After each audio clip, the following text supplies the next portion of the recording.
And we have clearly communicated apologies from our sister mother Karua and from our brother Fred Matiang'i, and also our friend Peter Munya. So those, and Lenturi as well. So with those remarks, I want to welcome our brother JB to read a very important national statement.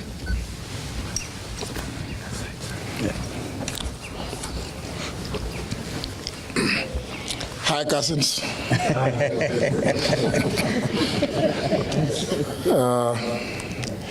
As has already been indicated, this is a joint statement by the united opposition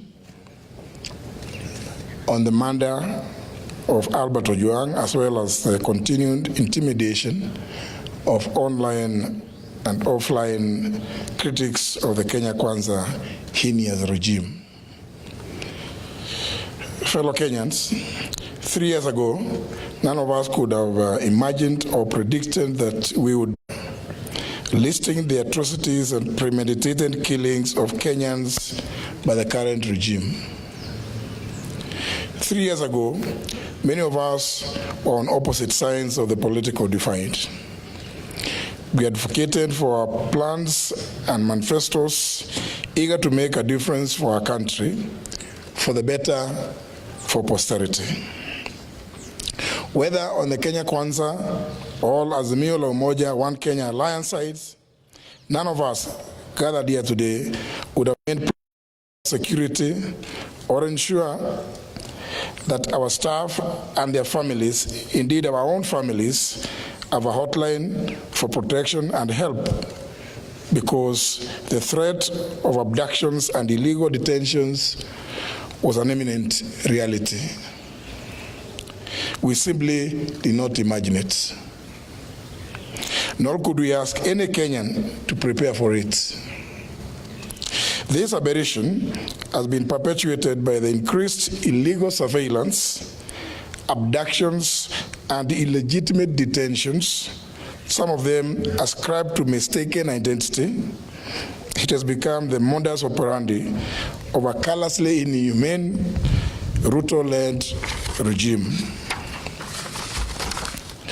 It is one, if not the major reason, why senior members of the Kenya Kwanza have been impeached, forced into resignations, or indeed have been sacked because they questioned and sought answers for these indecent atrocities that go against human understanding.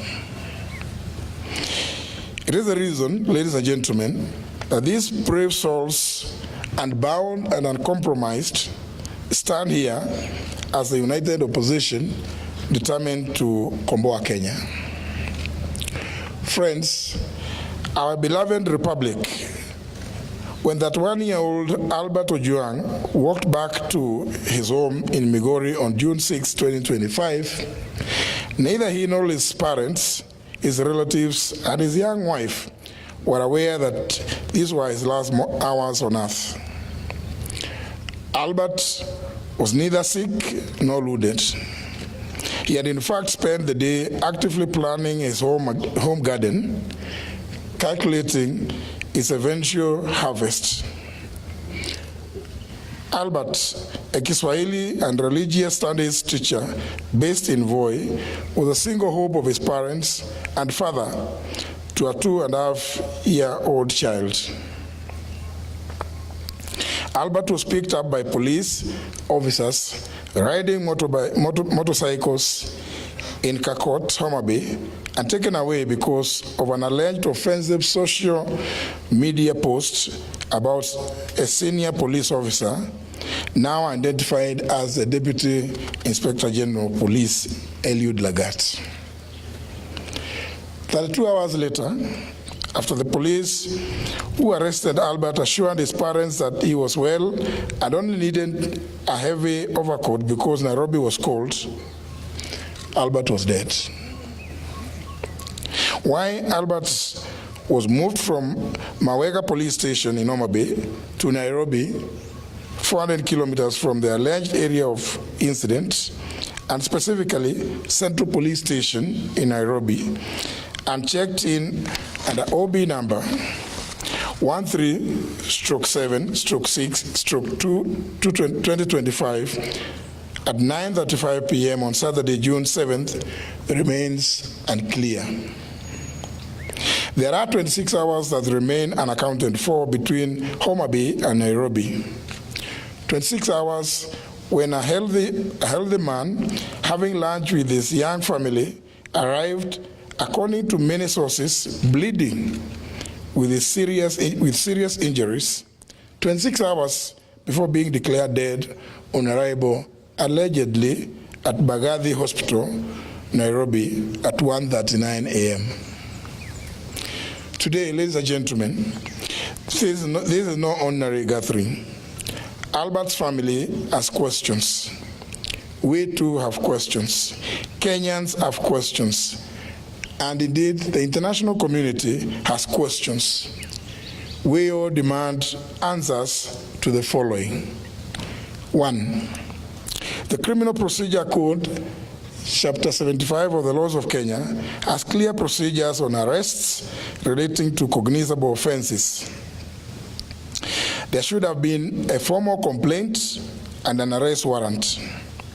Kenyans want to know if there was a formal complaint by the Deputy Inspector General of Police Eliud Lagat. And if so, at what police station? Which date and time was this complaint recorded? Was it the OB entry number of the said was there an OB entry number for the said complaint? Number 2, we demand to know why Albert was moved from Mawego Police Station, Homa Bay, to Nairobi, and specifically Central Police Station, and which officers accompanied him by name and rank. Central Police Station, Nairobi area, has CCTV coverage. Number 3, we demand to know where the footage showing Albert being brought in and leaving the station is, and whether it's been provided to the family lawyers. If there is no footage, we demand to know who ordered for the cameras to be switched off. When Albert was picked up in Homa Bay, he had no physical injuries. Indeed, he was having lunch with his wife. We demand to know who inflicted the grievous and extensive injuries on his body. Number 5, it's been reported that Albert was in solitary confinement at Central Police Station. Why was Albert considered a high-risk criminal to be confined in solitary? If he was not in solitary confinement, as alleged, who are his cellmates and how many were they? We therefore demand to know that demand to be shown the cell register to show whether he was with other inmates or he was in solitary confinement. Number 6, yesterday, June 10th, 2025, we've read and heard that the Director of Public Prosecutions, the DPP, directed the Independent Policing Oversight Authority, IPOA, to expedite investigations on circumstances surrounding the death of Albert and report within 7 days. This is a cover-up and a diversionary tactic to delay this matter. The mandate of the DPP under the Constitution of Kenya is to direct the National Police Service and the Directorate of Criminal Investigations in writing to do investigations, not to direct the IPOA. The postmortem on Albert is clear, and all Kenyans have formed this opinion. He was murdered. In light of the foregoing, we are calling not just for the resignation, but for the arrest and arraignment in court of the Deputy Inspector General of Police, Eliud Lagat, within 24 hours from the issuance of this statement. We similarly demand that the junior officers currently being persecuted be given witness protection with immediate effect. Their lives obviously are in danger because they know the truth. We applaud the courageous Kenyans who have kept vigil at Vigilance House and encourage them to maintain the pressure until this is achieved.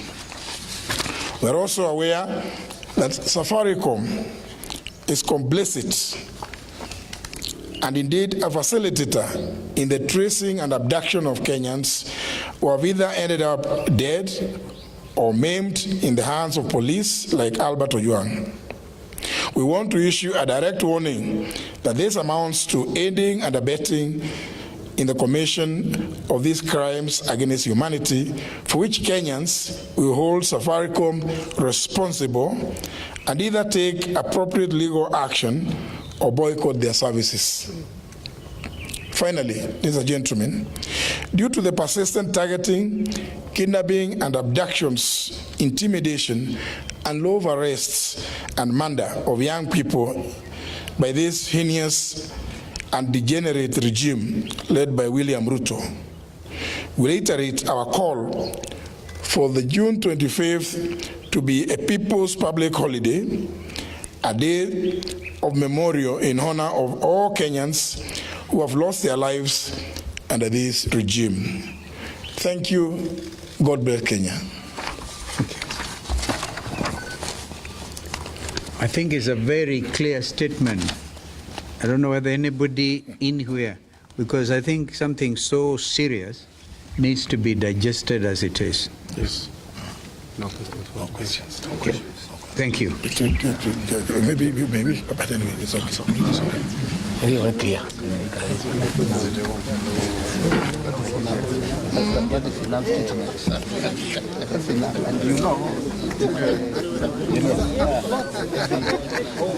Thank you.